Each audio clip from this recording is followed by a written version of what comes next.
le Parti de la Nation occitane,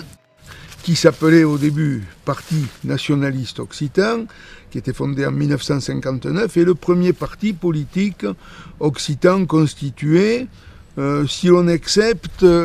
Paul Ricard et Georges Reboul, qui se présentaient comme nationalistes provençaux, mais en sachant aussi bien qu'à l'époque que le terme provençal, ça pouvait aussi recouvrir l'ensemble des pays d'Oc. Et la preuve, c'est qu'ils éditaient un journal qui s'appelait Occitanie, et qui était politisé, mais pas dans un sens indépendantiste. Il y a une affirmation nationale, donc de l'Occitanie ou dite Provence comme nation,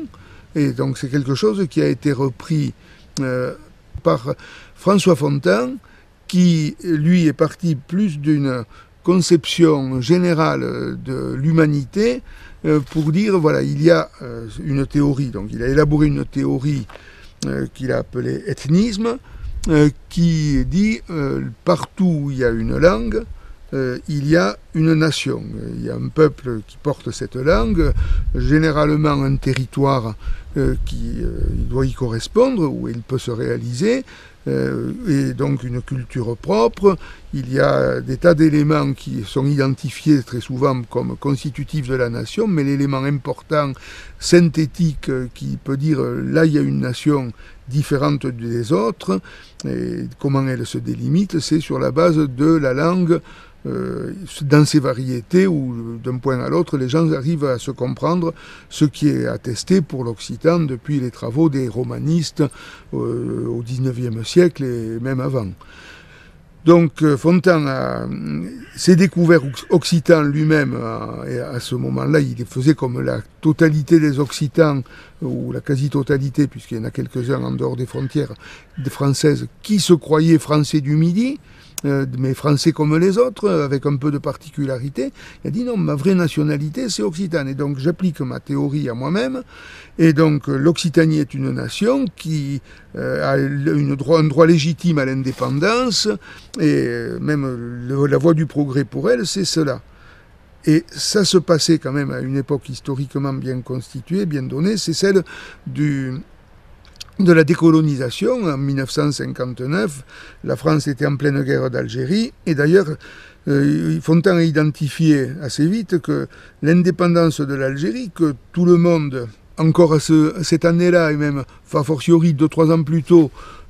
considérait que c'était une province française normale, autant légitime que la Bretagne, le Béarn ou l'Alsace, eh bien, l'indépendance de l'Algérie,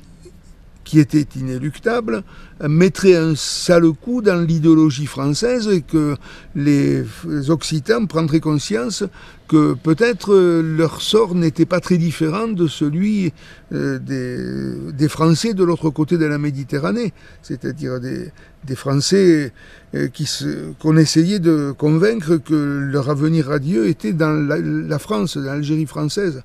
Et donc le PNO s'est créé en mettant tout de suite en application ces théories ethnistes qui ne sont pas seulement de l'affirmation nationale, et encore moins de l'affirmation nationale spécifiquement occitane, mais de l'affirmation de l'humanité à se réorganiser en tenant compte, en valorisant et en favorisant le fait national, et en collaborant, en promouvant la collaboration entre les nations. Donc l'Algérie, qui était très clairement pour Fontan non pas une nation au sens de sa théorie, mais disons un territoire peuplé d'Arabes et de Berbères, qui constituent les deux nations qui coexistent en Algérie et sur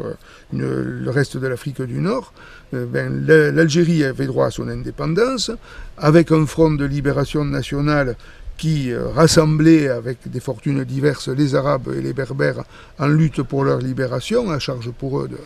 voir comment ils pourraient gérer le caractère finalement binational de l'Algérie, avec deux langues indigènes, avec deux langues nationales. Mais c'était pas la question prioritaire à l'époque. La question prioritaire était de soutenir la lutte pour l'indépendance de l'Algérie, et Fontan et les premiers adhérents du PNO se sont mouillés leurs chemises comme porteurs de valises, c'est-à-dire aide au FLN, aide aux déserteurs, et ce qui leur a valu des ennuis d'hiver, des passages par la case prison. Pour Fontan lui-même, il a passé les Alpes et il s'est établi en Occitanie italienne, donc c'était pas vraiment un exil puisqu'il restait en Occitanie, mais c'était l'arrivée dans un territoire qu'il connaissait absolument pas, où il avait un contact épistolaire avec quelqu'un qui a aidé à l'accueillir, et avec aussi l'arrivée dans un pays où, pareil qu'en Occitanie française, l'Occitanie italienne, qui rassemble 12 vallées, l'équivalent en territoire d'un département français, mais sans grande ville capitale, les habitants étaient tout autant ignorants de leur de caractère occitan, de leur nationalité occitane, et il a joué un grand rôle là-bas. Donc Fontan arrive en Occitanie italienne, dans le village de Fra sinon, et s'installe là et prend contact avec donc la population et est accueilli. Il a rendu des services aux gens qui avaient souvent travaillé en France en banlieue parisienne et qui avaient des difficultés pour faire leur papier de retraite ou des choses comme ça, mais il a aussi discuté avec qui voulait bien de la situation nationale occitane de ces vallées, donc convaincu suffisamment de monde pour qu'il fasse un mouvement autonomiste occitan, alors que quelques années avant, les gens ignoraient totalement qu'il soit occitan. Quelques-uns se disaient provençaux, parce qu'il y a une parenté et un prestige habituel de la Provence, mais ça ne dépassait pas une vallée et demie. Et donc ce mouvement a même eu des résultats, donc des élus aux élections municipales qui se sont déroulées par la suite. D'autre part, Fontan avait commencé par là-bas le travail de délimitation de la nation occitane qui n'était pas partout bien connu parce que ce n'était pas un sujet sensible pour beaucoup de gens. Et notamment dans l'Occitanie italienne, il y avait une avancée de l'italien et du dialecte piémontais, qui est une variété d'italien, sur les vallées, et sur les basses vallées en particulier. Donc il est allé sur le terrain pour questionner les gens sur ce qui était donc, le parler local, et arriver à établir une carte, donc une délimitation qui est maintenant fait foi pour les vallées du côté entre l'occitan et l'italien. Travail qu'il a repris par la suite sur des points de la limite entre l'occitan et le français, donc notre limite nord, où il y avait des endroits qui étaient à peu près bien connus et d'autres où on avait des études très partielles et incomplètes. Donc son boulot aussi de fondateur du nationalisme occitan s'est trouvé à mener sur le terrain en géographie linguistique pour fixer qu'est-ce que c'est que l'Occitanie, où ça s'arrête, puisque l'Occitanie c'est le pays de la langue occitane, et bien quel est le territoire concerné, donc quels sont les habitants, quelle est la population concernée. Et c'est grâce à lui aussi qu'on a des précisions qu'on n'avait pas sur la zone nord, en particulier